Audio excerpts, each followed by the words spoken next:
Hi, everyone. Thanks for joining us for today's WFB Live. I'm Kim Walgren, the editor of Wood Floor Business. And today we have a really interesting session by LED Coating Solutions by Archetypal, where they're going to explain for us lighting and what wood flooring pros should know about lighting and how that can make your life better. This session today is a continuation of the last session we had with LED Coating Solutions, where Avedis and Vartan explained color theory and how that affects wood flooring. So if you haven't seen that, I highly recommend you go back and watch that session. We'll put a link to that in the chat. Avedis also had a really helpful article in the June-July issue of Wood Floor Business that also explained color theory. So we'll add a link to that also in the chat. So the session for today, the format will be, we're going to watch a video that explains lighting and how it affects wood. And then Howard and Avedis are going to do some live demos for us. And then we will have time for questions and answers at the end of the session. So if you have any questions at any time throughout this session, go ahead and click on the Q&A and enter your question in there, and we'll go through those at the end. So at this point, I will turn it over to my friends Howard and Avedis. They need very little introduction. Avedis has done award-winning floors all over the world, and Howard is one of the most respected experts in the wood flooring industry. He's been a contractor, a consultant, an inspector for many decades, and he also has a background in wood science from his studies at the University of Massachusetts at Amherst. So Howard and Avedis, I turn it over to you. Hi guys, I'm Avedis. Good afternoon. We will talk about, after watching the video, a little bit about the light, how it affects to the colors, to the wood. Howard will get into more details about the cellular structures and also the position of the wood, how it reflects color back, or the way it absorbs the light. But first, just want you to know this is a continuation of the color theory. And in color theory, when you're mixing colors to create a color, how big of the role the lighting affects. So once you watch the video, and then we will go ahead and talk about how we take that and use it in a wood industry, using those techniques, understanding about the color temperature and CRI, color quality, and then also the reflection from the wood. Okay, so good luck watching the video. Once it's done, we'll get back in and we'll start dissecting it. At the end, you will ask all the questions you can.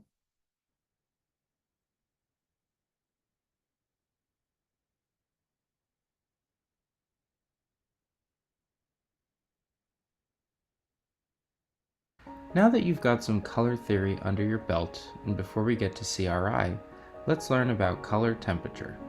Color temperature is an extremely important part of how we perceive light in the visual world. Color temperature must always be considered as we plan and install floors in a space. But why? The simple answer is that our floors will vary greatly depending on the color of the floors and the light shown on those floors. So what is color temperature? Color temperature is sometimes referred to as CCT, or correlated color temperature. Color temperature is defined as the light color emitted by a black body when it's heated to certain temperatures. Instead of the temperature units we're used to, like Fahrenheit and Celsius, color temperature is measured in kelvins. Now this all might seem a bit technical, but color temperature really does stem from observations in the natural world.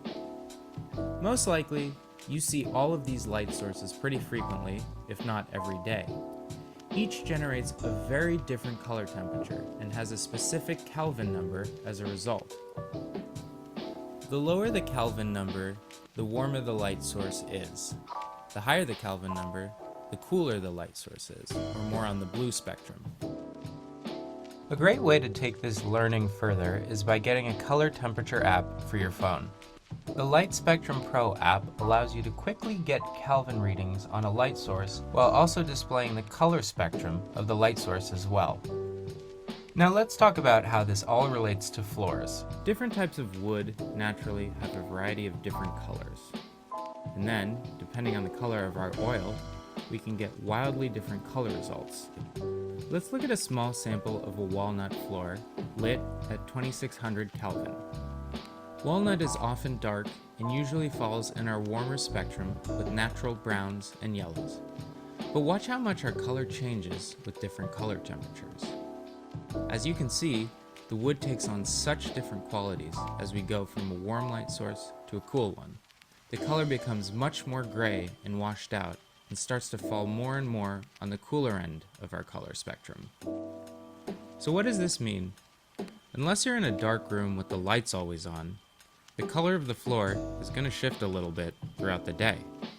But that's okay. As floorers, it's important to consider how colors work together in a space and how that space might make us feel. What kind of space are we flooring? Is it a bright apartment where someone is working from home? Cooler colors mimic daylight and can be energizing as a result. Or is it a homey, comfortable living room most enjoyed in the evening? Or maybe you consider a variety of moods in a single space, utilizing bulbs across the color spectrum. These days, you can even achieve all of our temperatures with a single adjustable smart bulb. So whether we're flooring a hospital, a home, a painting gallery, or showing a client how your wood sample might change color in their space depending on the lighting, Color temperature can define the way we experience the spaces we inhabit. For more helpful videos and other deeper dives, please go to www.ledcoatingsolutions.com.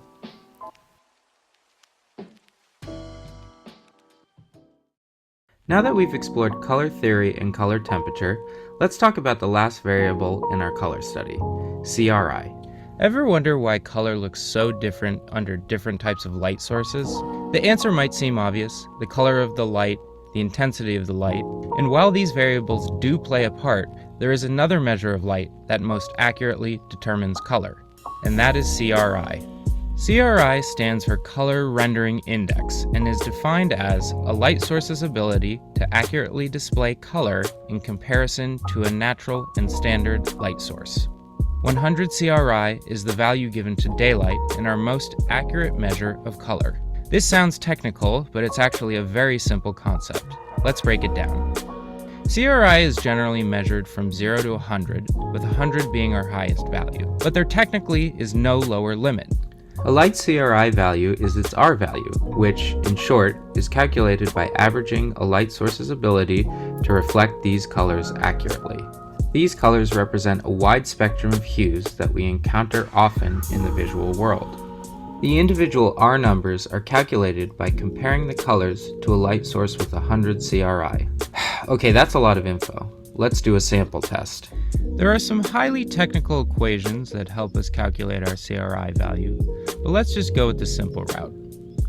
First, we must make sure our sources have the exact same color temperature for our tests. Next, we shine the sources on our sample colors. You probably can see that our lower light source provides a much duller color on our sample colors. Thus, through comparing the two, we can determine that our light source on the bottom has a CRI value of 70. Check out this very simple comparison of the same apple illuminated by different CRIs. The intensity of the light is the same, the color temperature is the same, the only difference between the light sources is the CRI. It's easy to see that the CRI values in the 70s to 80s produced a much more desaturated result. You can also see that, in this case, the lower CRI values look much more magenta than red. As we go about flooring different spaces, each project will have different and specific color choices to be made. Look how vibrant and varied these oil finishes are. It would be a serious shame to see such beautiful colors washed out in a space. That's why when mixing oil colors together and bringing a sample to a client, we must make sure it's always being viewed at a 100 CRI light to show the full color potential. Now, we're not getting super technical because the truth is, you're probably not going to be measuring the CRI from scratch that often. However, CRI plays a huge role as we go about designing spaces and choosing the best lighting for a space. In the modern world, there are many different types of light bulbs. Displayed is the typical CRI of these common light bulb types. Now, why wouldn't we always just choose lights with a high CRI?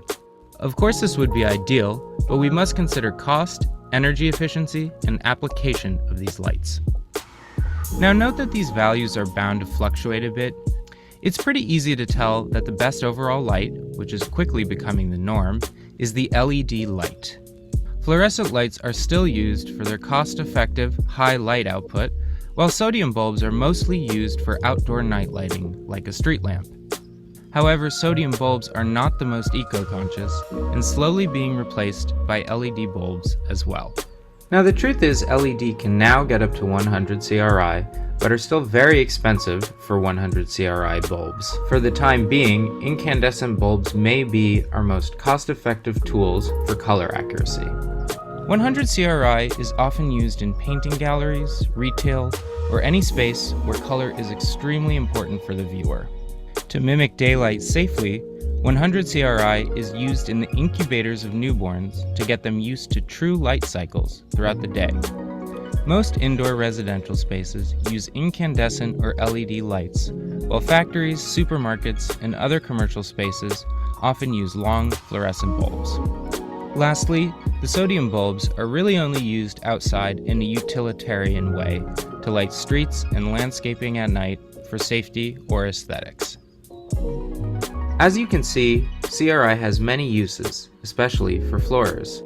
So whether you're trying on a pair of pants or explaining what true color is to a client for their floors, Maybe with one of ScanGrip's LED 100 CRI work lights, CRI has many professional and artful uses in our spaces. For more helpful videos and other deeper dives, please go to www.ledcodingsolutions.com. Now that you've watched all of our color videos, it's time to relate all of this info to wood surface finishing. Color theory, temperature, and CRI all play into the appearance of our floors in addition to other variables. First is texture. All wood has a natural fiber and grain. Straight grains reflect light more uniformly, while irregular or figured grains, like burls or crotches, scatter light in various directions, creating a dynamic appearance. Burl wood is formed when the tree undergoes stress or injury, causing abnormal growth that results in a complex and highly figured grain pattern. The crotch is where the tree branches out, often leading to a convergence of grain patterns.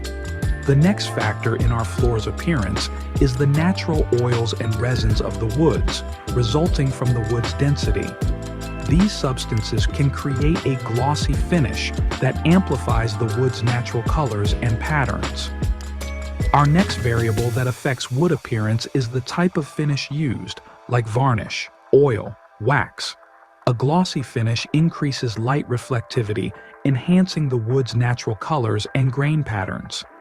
A matte finish diffuses light, reducing glare and making the surface appear softer. Now let's talk about color. Wood naturally contains various pigments and minerals that absorb and reflect different wavelengths of light. This creates the diverse colors we see in different types of wood. Light also plays a huge role in our perception of wood's color. Areas where light hits directly appear brighter, while areas where the light is absorbed or scattered appear darker. This creates a three-dimensional effect on the wood surface. Take a look at this wood floor pattern, known as a herringbone or chevron pattern. Each piece is laid out in a V-shaped pattern, with the grain of each piece running in opposite directions. When light hits these patterns, it can either be absorbed, reflected, or refracted. Pieces with grain oriented in one direction might reflect more light towards the viewer, making them appear lighter. Conversely, pieces with grain in the opposite direction might reflect less light, making them appear darker. This contrast creates a dynamic visual effect. Also, when wood is cut from burls or crotches, the light often hits the surface and bounces in various directions in what appears as chatoyance. chatoyance is the optical effect where wood shimmers, depending on how we look at it due to the microscopic structure of the wood fibers. It's a very special quality. In addition to the strength and angle of our light, we know our color temperature and CRI affect how we perceive our wood. Color temperature is measured in kelvins. A warm light at 2000 Kelvin to 3000 Kelvin has a yellowish hue and can make wood appear richer and more golden. This type of light can enhance the warm tones in wood, such as reds, oranges, and yellows, making the wood look cozy and inviting. Neutral light or natural white light at 3500 Kelvin to 4500 Kelvin provides a balanced view of the wood's colors. It neither warms nor cools the tones significantly, allowing the true colors of the wood to be seen without much alteration. Lastly, cool light at 5000 Kelvin to 6500 Kelvin has a bluish tint and can make wood appear more washed out or less vibrant. This light can bring out cooler tones in the wood, such as grays and blues, and may make warm-toned woods look less appealing. Then, of course, there is CRI, or a light source's ability to accurately represent color when compared to a natural or standard light source, like the sun. A high CRI light source at 90 to 100 CRI accurately reveals the colors of the wood as they would appear under natural sunlight. This is important for tasks requiring precise color differentiation, such as woodworking or evaluating wood quality. A medium CRI source at 70 to 89 can provide decent color rendering but might not show the wood's true colors, especially in complex grain patterns or subtle hues. Lastly, a low CRI source, or a source at 70 or below, can distort the colors of the wood, making them appear dull or off. This can be problematic in settings where color accuracy is essential. One last consideration in our flooring is, of course, the space itself, meaning what color are the walls? Will they darken or lighten the floors as they reflect light? And where is our light coming from? A skylight with the blue of daylight? Big or small windows? Does it bounce off of anything, like foliage casting a more green light? Or a deeper colored wall reflecting its hue onto our floors? This may also change slightly day to day and season to season, but is certainly something to consider when choosing our flooring.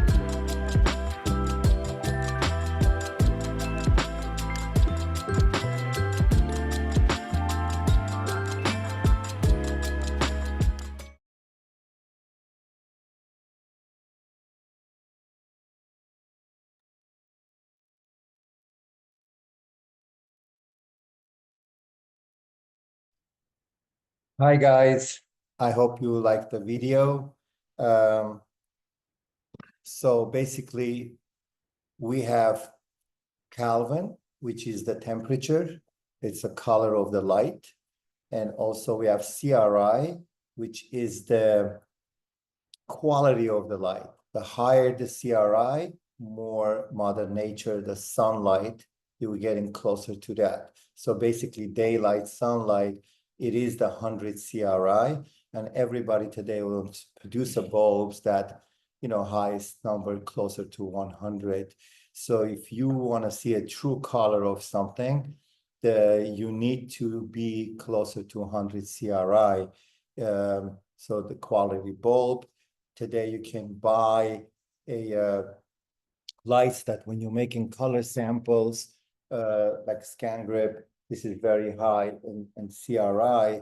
So if you're making color samples at your shed, your place, and you are not keep taking the sample outside to the light to compare with, you know, to have the higher CRI, this is the bulbs I will use. That's what I'm using it. Also, this one could change the Kelvins. It could go from 25,000 to 6,500, depends of which Kelvin you want to make the color on. And then the last thing, of course, is the reflection of the wood grains, which Howard will catch that when we get to that. I want to first say, when I make color myself, how important it is to have this knowledge about the Kelvin and CRI and what I will do to make a color. sample. So if I have a color sample that I'm matching to a gray sample or brown or whatever, the white, there's so many different whites. Even if I have the pad, the cloth and napkin, they're all different whites. Sometimes people would think we have only one type of white. White is so different, and white is so sensitive. That's why I'm going to take a white color today to use as a sample. And we have that white color. So the way your 2,500, 2,000 Kelvin bulb, which is going to be very warm bulb, to compare to 4,000, 6,000 bulb, going to be more bluish bulb, that's going to make such a huge difference on your color. So to me, to know when I'm going to go ahead and make a comparison color, I want to know from the beginning what's the Kelvin they have at the place. So when I do my measurement of my space, introduction of the space, I take notes. I take the moistures from the wood, I take the thickness of the wood, what we're gonna do, what's the stairs different. So if you're gonna make a product, not only the finishing, I also will take the Kelvin of the space of their lights. I have a small little Kelvin meter. Like I guess you could see if I'm holding on right here, you could see, 2,800 to 3,000 is my bulbs. It's giving me my number. And basically, I have that. I can check with that, but I also could ask the architect, designer, what they're gonna design this area, what they're gonna have their bulbs. And I will take that note, will have that, because I will make my color according to that. And, high CRI, the light, I will put it on. And let's say 90% will be between 3,000, 3,500, but some cases they go 2,000. I will make my color matching under that. Because when I bring it to the site, suddenly, if I make it on 3,500 and the site is 4,000, my color will get blushed or it will get too bluish. So it will not work. So that's why I really want to use that way of making the color. So for example, talking about that, I want to put a color on the piece of wood, on a white oak. I'm going to use this time LED curing technique. I want to use a LED oil. Today I'm using Vesting LED product. Basically, I'm going to put some white on the piece of wood, and then I'm going to shine different Kelvins and see how that light going to affect to my white color. So right now we're 3,000 Kelvin here, 3,500, and I'm going to go ahead and put that on the piece of wood, and then I'm going to shine a different light and see what's going to happen. So I'm going to go ahead and put the little tape here. Got it.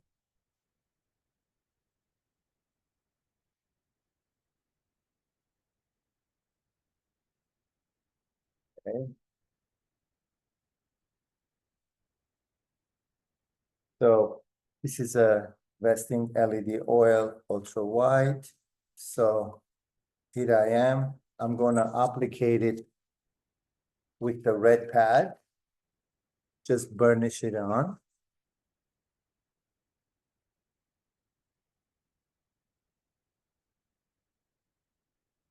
I'm going to do this quick because we don't have too much time. And I'm going to take the access off a little bit.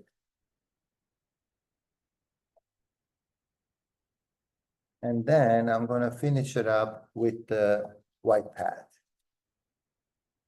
So basically, if you see these small lines there, that means I have enough oil. And here we go. I have this done. And I'm going to go ahead and cure it. I'm going to just cure it with the LED light.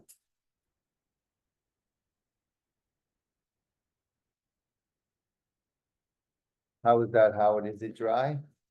You know, and I'm gonna use the opportunity, use maybe to have another coat. So basically, every time you applicate this oil, it will get more of the color. So I want to make a little bit more wider here. I just use the same dirty pad, and then it's not too much oil on it. Take the excess off. Okay. You see how much wider it gets when you're getting this second coat. Basically, more you put, wider you will get. So here I am. I have two coats of oil and one coat of oil. I could have kept it the way I want it. Now I want to shine a scan grip, small light, but it's got from 2,500 to 6,500 Kelvin. So I want to see how the color is going to look different under the different light. Okay, so basically, if you see it, this is 2,500. Okay, so let's say that's the color light they have it at their apartment or home. And look at how different it get when I went 4,500. You know, if I go 65, it totally gets blue. So you see the big difference. Now, if I know this is what's going to be in their home, but that's the color we really need, I will put more orange in it. So, but if their home is going to be 2,500, you know, and that's the color I'm going to need to be, I will add a little bit blue in it to get that closer to that color, to this color, to get neutral. So what I'm going to do, I'm going to do something quickly here. I'm going to take the same white, right? And I have, with vesting, we have red, yellow, blue tints, color. I'm going to put a little bit, very small amount of blue inside.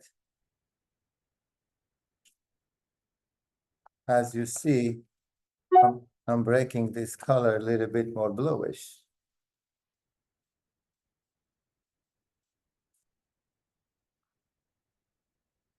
So if you compare this to regular white, it looks pretty blue, right? Look at the difference. It looks so blue. Let's tape that quickly.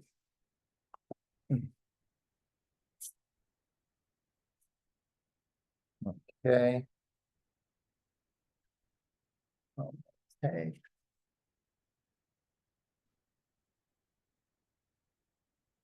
So now I know they're going to have very orange lights, and most likely it could be office space, whatever it is, but I want to make sure that my color is not going to go to orange.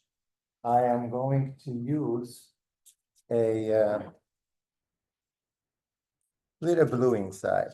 So basically, what's orange? Orange is red and Howard, yellow.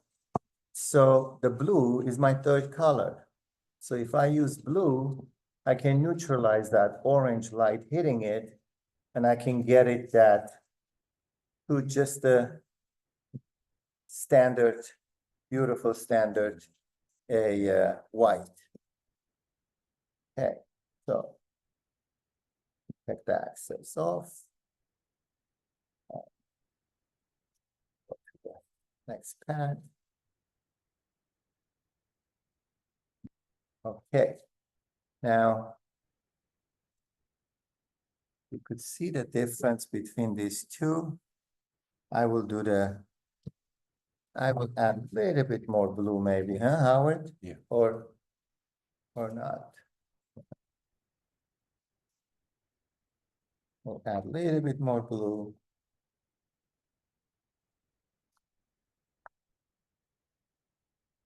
Yeah. You see? You see how cool blue it is? Right now, it's got blue tint to it, right? You could see the blue tint. So if you guys could see it, it's pretty much blue. Right? So let me just take my tapes off. I want to cure it.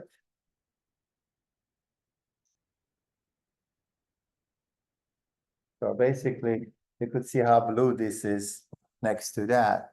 But now, when I shine my light on, you see, let's cover this.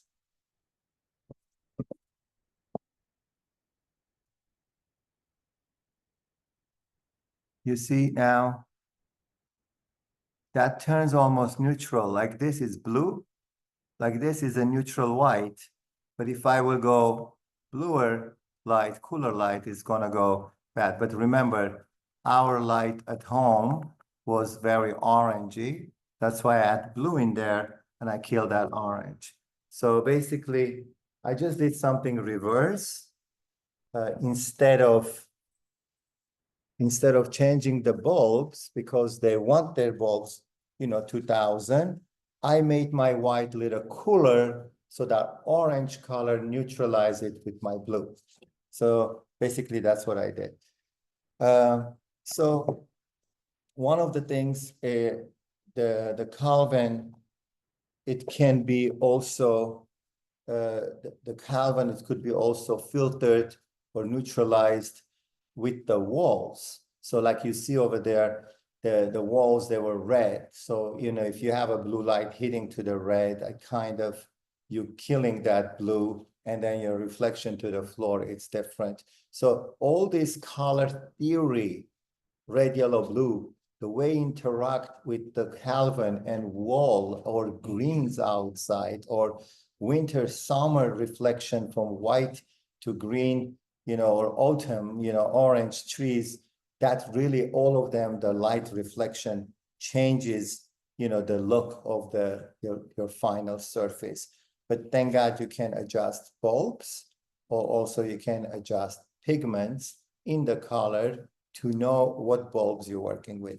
Another very important thing we talked in the video, it's the CRI. CRI, basically, it's a high quality light that's got all the rays of like almost the sun rays that reflects that black body to the full color of it. If let's say you're looking very, the intricate painting, Van Gogh, like if you look at under sunlight or you look at it in just a regular light, you might not see a lot of stuff in the regular light. There's so many color tones, they're not going to show it. But if you put under high CRI light, you will see. So it's important you make your colors under high CRI light. The other thing we want to talk quickly, how the light just itself reflects to the wood and how come the wood gives you different colors back without even staining, or how the color absorbs into the wood and reflects back. I'm going to turn that to Howard. That's a huge thing, which we will have so much more to talk about it. We will make another video just for that. But today, Howard's going to quickly introduce a little bit of it, what are we seeing it. And then later on, you guys will ask all the questions. The three factors that are going to affect the color are the condition of the surface, the position of the observer, and the size of the cells and the orientation of the cells to the actual surface. Okay, a little bit more detail. So if the surface has a coarse structure, it's going to absorb more light. If it has a high density or fine surface, it's going to reflect more light. And if there are variations in density and coarseness, or that's going to give you differences in color absorption, it's also going to affect the absorption of the stains and the coatings. Mm-hmm. So the other factor that we look at is something that is referred to as chatoyance, which is where these changes in direction of the wood cell structure are basically very, very abrupt. And so you'll see these around crotches and burls, in any place where there's a kind of a dramatic shift in the wood direction. And so what that really reflects is a change in the cell directions. And so they reflect the light and the color differently. And so the other thing that we have is the position of the observer. And that's really manifested in most instances when we see a herringbone floor. So we look in one direction, and if we're standing in one place, one row looks dark and the other looks light. And then if we move 90 degrees, the alternate pieces look light and dark. So essentially what that does is that creates a visual difference, when in actuality the color really isn't different on the surface. It's based on the position of the observer. So basically, besides the minerals, oils, and all that in the wood, I see a huge effect is the way it's positioned to that cells, micro, the grains. Yeah, so towards to most wood is composed of cells that run the long direction of the piece. And so those, depending on whether you're looking at them in the same direction as the grain or perpendicular to the grain, it's going to manifest as a slightly different color. So looking across the grain, there's more light absorbed. And looking with the grain, there's less light absorbed, so there's more reflectance and the colors are lighter. I got you. So when you go to the burls and crotches, it gets really complicated because in that small unit, they are all different angles. But let's say you're just looking at regular maple, and people, they say a lot of time maple, when they sand it, they put a color on, it will give you blotchy, it will not reflect the right color. So what happens over there? That's something very important. I know we will talk next seminar about this, but this is very useful if you can give us. Yeah, it's basically pretty simple. It's that when we cut a piece of wood out of a tree, all of the cells are not perfectly aligned in the same direction.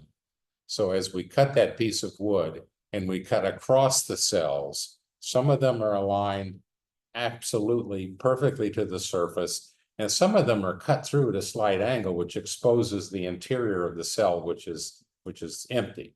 The cell lumen is sticking out. They're sticking up, so and where you slice them off, the color is going to be absorbed more. So essentially, it's an absorption of material because the structure is less dense, and so it's the same effect as if you had an oak with the early wood and the late wood, where you get the early wood with the larger cells gives you that really high color absorption, and the late wood, which is more dense, gives you not a lot of color absorption. Gotcha. So basically, like in a maple, it will be just because the grains are not straight, some of them they're lifting it up. So you're slicing, you're almost getting end grains in the middle of the wood and moving flat again. So that's why when you put one coat or two coat, it will be thirsty some places because it's sucking in. And so the sheen also determines, how well protected the surface is to give you the depth and all that. And you can get similar effects in any other species as well. It just seems to be more visible in maple because maple is so hard to stain anyway. Yeah. Okay, Howard, this is great. I mean, I'm so glad you're with me today and we're sharing this. This is a whole different, because I know, and not the color theory in a light, but finishing wood, the cells and the way they're positioned. We gotta learn a lot from you. Maybe next time we'll put something together, we'll go through that. But thank you for the explain about the chatoyans and the herringbone chevron, how our position reflection of the light itself shows the difference of the colors in a wood. Thank you so much. Thank you, guys. And now let's go back to Q&A. Let's see if any questions you guys have, we can answer for you. And if we don't have the time, we want to be 1 hour. tops, but you can leave those questions, or after you watch all the videos, color theory and the light, maybe you have more questions, we will be glad to answer for you guys. Hey guys, so there's a question we have that I think relates very closely to what you were just talking about and what Howard was explaining. The question is, how does the sheen of the finish affect how the color appears on the floor, or does it? Howard? So the higher sheens give you more clarity, and so you'll have a more intense color. The lower sheens diffuse the light on the surface, so the finish will look softer, and it generally doesn't render as intense a color. So a lot of times when you're dealing with designers, they'll want to use a satin or a semi-gloss because it has a richer color versus a matte, which is probably a little bit easier to look at as far as having dirt and things on the floor. So basically, if we're looking at it, we want to see a depth of the wood, it's a crotch, or it's a dark color, you want to go more glossier so it could come out. But if you go into the white color, grays, you want that diffused flat look, you will go more matte. Yeah, the gloss is going to fight with the white colors. Yeah, it will look like more plastic. Yep. Yeah, okay. Any other questions? I hope it answers. Yeah, this is a good one. With changing the light, can you make red oak look like white oak? The green light. Yeah, basically, yes. If I can, we have a red oak right there. Let me see. Yeah. It's like this is a red oak, right? So if I was going to have just a regular 2000 on it, you could see that, the red oak, it looks even more red or orangier. But if I really take it to more bluer light, it gets kind of cooler and loses the red. But if I could have put a little bit more green to this, maybe it just got green in it, a little bit green in it. That you see, I guys, don't try this at home. It just happened. So filters it, and it gives you that more white oak It does feeling, look like white oak. So yeah, your light could do that. Depends. Today, all the lights they have, most of the lights you can buy, they have changeable Kelvins, and you could do that. Yeah, that was a good question. Yeah, the light is the same thing. And if in color theory, it's a filter, it's a paint, it's a tint, like you can add on to the wood. It is the same thing. The reflection of the color coming in, light coming directly, or you're mixing it, you're putting it, tint in it, is the same thing. I just want to ask a quick question. If you change the color temperature of the lighting, is that also going to affect the color rendering, the colors that you get off of fabrics and like draperies and wall colors and furniture? Everything is the same thing, because all those colors, they consist of red, yellow, blue. So and whoever the dominating, the red or yellow, and then if you're giving the Kelvin, bluish or orangey, it's going to affect definitely your fabrics and everything else. So maybe Mrs. Vanderbilt's favorite dress isn't going to look right if you change the bulbs in the house. Exactly. So depends, if it's a Christmas, maybe we should put a red bulb. Okay. That actually relates to another question we have, guys.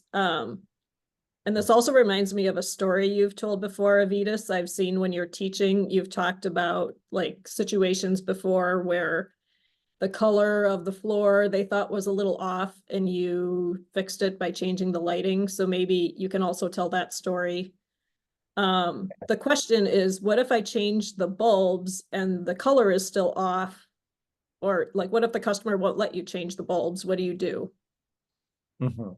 Yeah, basically, because a lot of times if it's a really high-end design, the project, they have specific bulb, Kelvin temperature, because they do know what kind of decor they're gonna have, and they're gonna be working with those lights. Of course, they're not gonna let you change their whole decor because of your floor you're trying to.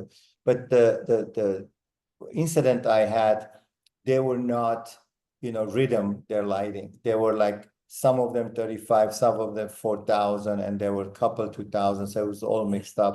And I really brought everything to 3,500, which is a normal lighting. People usually, they go between 3,000 to 3,500. And because my colors was also made in 3,500, so it kind of brought together. But if they cannot, if you cannot play with the lighting, then you could do exactly what I just did earlier. I tinted it. See, I put a little bit blue in it because I know I have an orange light. So if the designer have 2,500, 2,300 Kelvin, it's very warm light, and they want that cool white floor, then I will make a little bit blue in a white, or a little purplish blue in a white, to that light kind of neutralize that orange, then give me that coolness. That's really a nice task. You could do that. So in Avedis, just to be clear, I mean, with most finishes, if you already had the finish down and they didn't like the color, you would need to be sanding the floor. But with your oils, do you want to just talk about that? Yeah. With our oils, with LED product, no matter the Heidelberg or Vesting, they both you can stack it one on top of another. They look like a sea urchin molecules. They just grab each other, like you saw when I put one coat and a second coat. I changed the color by adding more color to it. Yeah, in usually I put two coats, one coat color and one coat clear. So when I put my one coat color, if you see you want to adjust, instead of putting clear transparent, I can put purple transparent, yellow transparent, blue transparent. I can adjust the color right there with no extra charge before I put my last coat. So they have chance looking at the color, and they want to tweak it, we can tweak it right there. Excellent. We also had a question come in that kind of relates to this. Vicky says, I want to have just the natural color of the wood without a stain color. So what do you put on if you just want natural? It's a great question. You want to answer? No, I want to hear your answer, because you're way better at color than I am. So no, don't say that, because I learned so much from you, Howard. Now, what was the exact question? So He's looking to keep the let me. The natural color of the wood. He without wants, a he wants the raw look on the wood. Is that what you're saying? just the natural color in quotes. Yeah, the natural color without any ambering when you put the coating. beautiful. Yeah. Okay. Depends what type of wood it is. Is it a red oak, white oak, the walnut, mahogany? We teach this in our color school. This has a little bit to do with color theory, but it also is a technique. A lot of manufacturers, the Vocus, Serenova, Rubio, they all got their own color that calls natural, invisible. So in there, in the clear, they got very little bit of pigment, like sometimes white, sometimes off-white, depends it's going over what piece of wood. Like in 90% they take as a baseline benchmark is a white oak. But in my experience, that white oak, they usually, these manufacturers, they make it for European white oak, and it will not work if you put it in an American white oak. It will show some residue on the soft grains.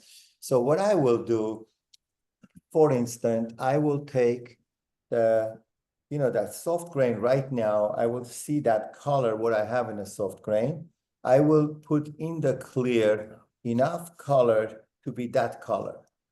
So when I wear it, it changes. But if my color is light enough to that, I will put that color on, and everything will stay to that color. Hard grain will not take it as much because it's so transparent. And a soft grain will take that color. and then it will stay neutral. So when people they make invisible or you gotta make it for your product. So if I have a walnut, I will take that walnut softer grain and I will make that beigey brown and I'll put it on. It will look unfinished. So that's the way I create my unfinished color. We will teach that in a color class. We will be doing a color class online as well. Great. Okay, here's one. What if the customer likes the floor color in the daylight, but they don't like it at night, or vice versa? Like, can you make the customer happy with the color of the floor 24/7? Is that possible? Okay, customer, yes, we can. This can be today's technology. You could go really wild on this. That's a really good one. We know a company in Chicago as well. They have this high-tech color, the lighting system. They basically, you could have so you need, first of all, very high CRI because daylight it's a 100 CRI, but also daylight, as you see in the video, it's changing during the day, evening, early in the morning, the Kelvin. But there is a whole software and a really high CRI bulbs that your electrician could put those lighting on, and it will kind of take with the outside light timing, and you will change the Kelvin during your day. So as long as that is a high CRI, let's say in afternoon, if it's the sun coming out really orange, and evening coming very orange in a sunset on the ocean, your light inside will turn orange as well. So this way you will not notice that all through. So now at night, we will choose one Kelvin, maybe 3500 and a high CRI. It will still look like the color from the day, what they're looking for. So there's two things they got to do: very high CRI bulb, or if they want that parabol to go all through the day, they can program their lighting to take that.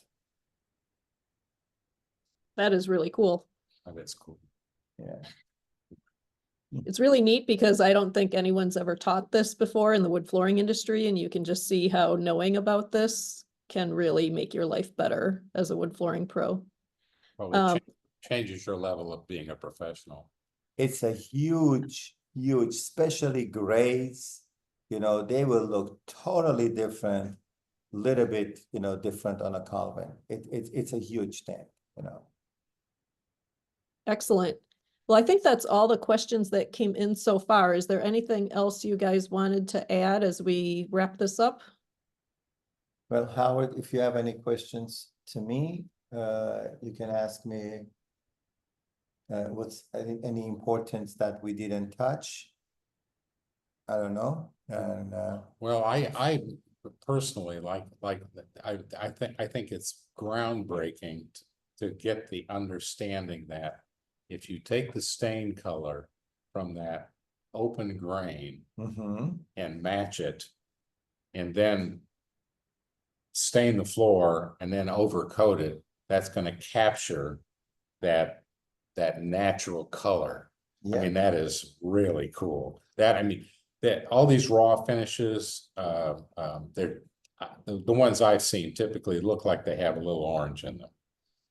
Yeah, but see, they call those colors and they have them, but they are not in reality for me universal. Because if I will put it on a red oak, it's gonna totally look different, and a Appalachian oak, it's gonna be different.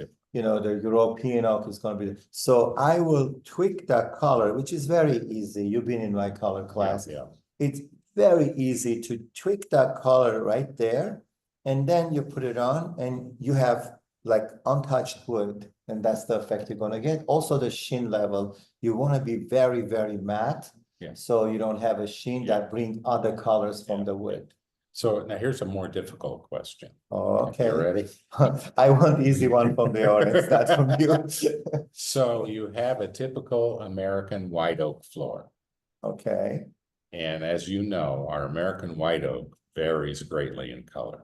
Yes. So how do you manage the color difference when you have a client that wants everything to be pretty similar in color? See, that's why we have Howard over here. Guys, I'll take another question from somebody else. Yeah, guys, by the way, this is not telegraphed. He just came up with these questions, all these questions like we didn't prepare earlier. Yeah, Howard, I have so many different techniques, right? Like one of them, I will bleach the wood. Okay. I will neutralize as much as I can. I do that a lot of time because some of the boards, they're very dark. Some of them, they're like, I will probably bleach few times those darker boards. And I will bring the color as much as to zero, right. neutral. And then I will make my color in like a raw effect, and I will get that way. Okay. It's again, that's an advanced finishing class. We can show that in there as well. I in the bad old days, we used to use a lot of bleach, and it was not always a consistent result. I personally am scared of this stuff. I don't like using it. Are there any tricks to using bleach as far as when you're bleaching the wood? What should you do to prep for your stain and finish after the bleach is applied? Well, first of all, it's very important that bleach should go this whole cycle. Okay. And after you go to the whole cycle, make sure that that it's neutral already. And then you will go ahead and make a sample in one piece of wood. Let's say if I nail the floors, and then I'm going to bleach this. I will bleach same time freestanding boards by itself. So I have the variety colors, and once it's neutralized, and I will go ahead and try the color to make it on that. Just due to the LED technology, you're going to get the color instantly, because usually when you use a regular stains, in a week or in 2 weeks, it's going to change the color. So here it's UV cured.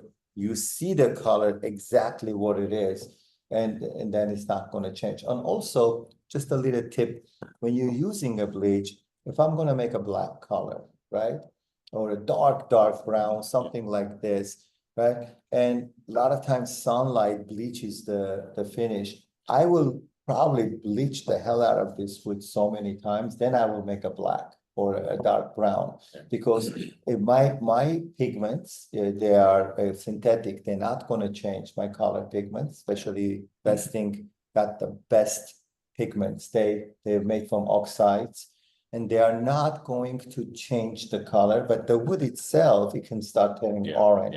But if I bleach it, I will have neutralized that sun bleach, and then my color will not change as well later.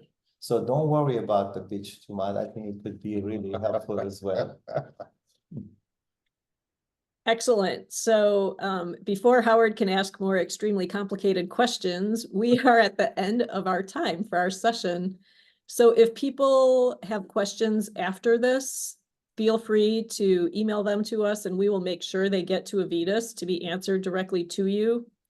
You will be getting a recording of this session in your email tomorrow, and this will also be posted on the Wood Floor Business YouTube and the LED Coating Solutions YouTube, so you can find it all over and share it with coworkers and colleagues and refer back to it.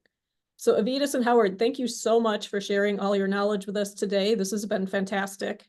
Thank you, Kim. Thank you, Kim, and thank you for having the platform for us to show this kind of cool things. And please keep up looking at the social media. We're going to have a lot more other, the techniques and probably about the cells, how to absorb color. We will have those soon. Thank you for joining us, guys. Thank you. Thanks, everyone. Bye-bye.